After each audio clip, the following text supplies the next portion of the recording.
my why, this is about me personally. This is not about the company in general. 1 second. Rafa, Jose, you guys want to translate what he's saying to the guys next to you, please? Just so I don't keep interrupting just as we're going. Rafa's not shaking his head, but. All right, ready? Okay. GGOB is good for me personally. The reason, not to be rude, is that my wife could never understand the concept of a budget. But plain and simple. After almost 20 years of marriage, repetitive conversations about GGOB, something finally clicked in her head. Open book management has changed the unchangeable. Seeing income, expenses, and how we can control what we can control has changed my household. My savings has doubled since I went to GGOB in September. I'm on a budget. I purchased a brand new vehicle, which I never ever thought was possible. Just in general, seeing how we can control what we control has changed everything around me. We have purchased, yeah, I went through all that. Anyway, I believe that seeing financially what is going on in your career, your personal life, and your future should always be open book. Gives you a better understanding, and perseverance is a big thing that Bobby already talked about. There's going to be bumps, there's going to be obstacles, but if you're able to see what's going on in your life, in your career, you're going to be able to move forward. That's all I got. All right, thank you, guys.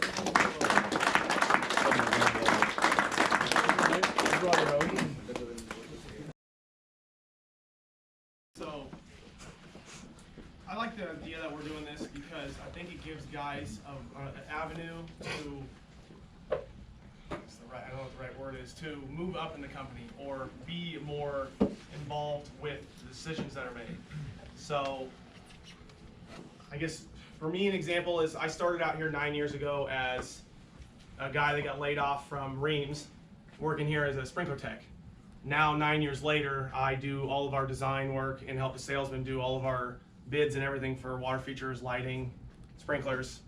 But I think the idea with this is we've been doing them this year. Irvin and Derek and Jose, everybody knows it's been kind of a royal pain to move jobs around.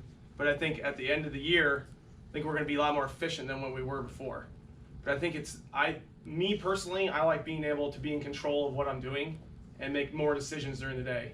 So I think that's what this helps with is, hey, you know what, we're going to put you guys in control, you know, we're going to make some mistakes, but at the end of the day, and then that helps us be more efficient, because the more ideas you can get and people thinking about things, the more good ideas you'll get. You know, you may get 100 bad ideas, but man, if you get 2 good ideas out of that, you'd be surprised what you can do with that. So I think that's my big thing is it helps guys manage themselves and then be micromanaged. And I, for one, know I hate being micromanaged. So that's my why on it.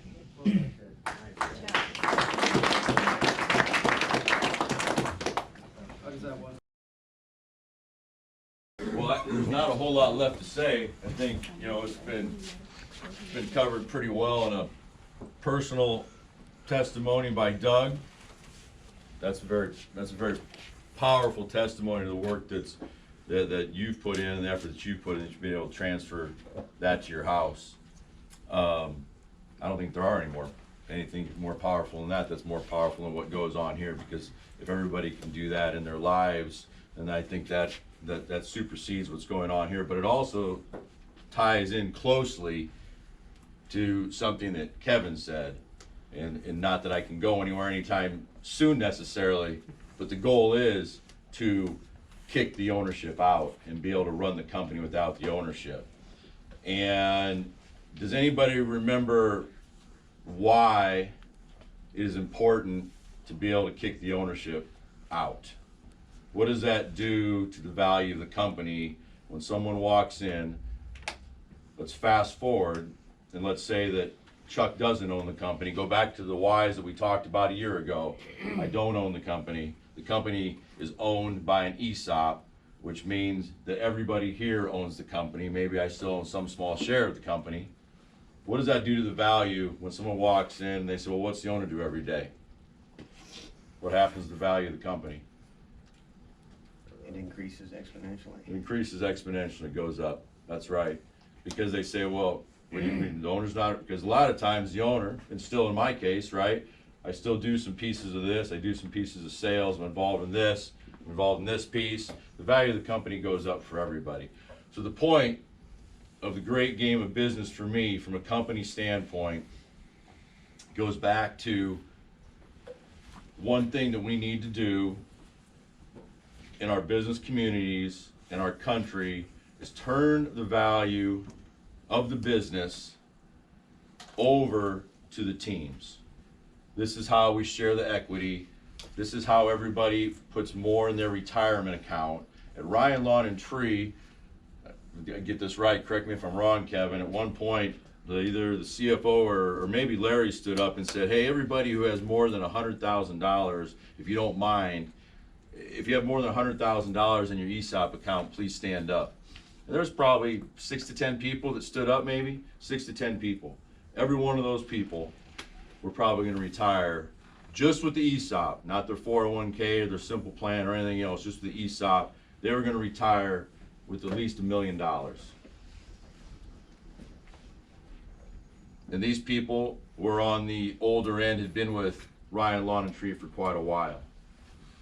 The goal of wealth transfer, because there's such a disparity between the haves and the have-nots, one of the only ways to do that in our current society is transfer it through the wealth of the business and get that over to the teams of employees.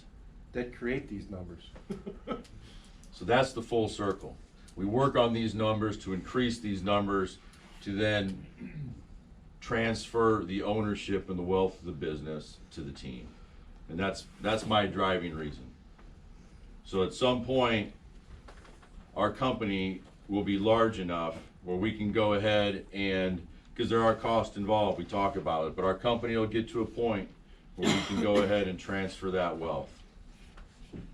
And the ESOP can go ahead and start. And some companies don't do that. We're gonna, like, I don't think, you guys are an ESOP, right? Right? It's on the table for consideration, but. Right, so it's, yeah, it's another step. You know, it's the next step in the process. Kielbasa Sausage, very successful, but they're not an employee-owned company.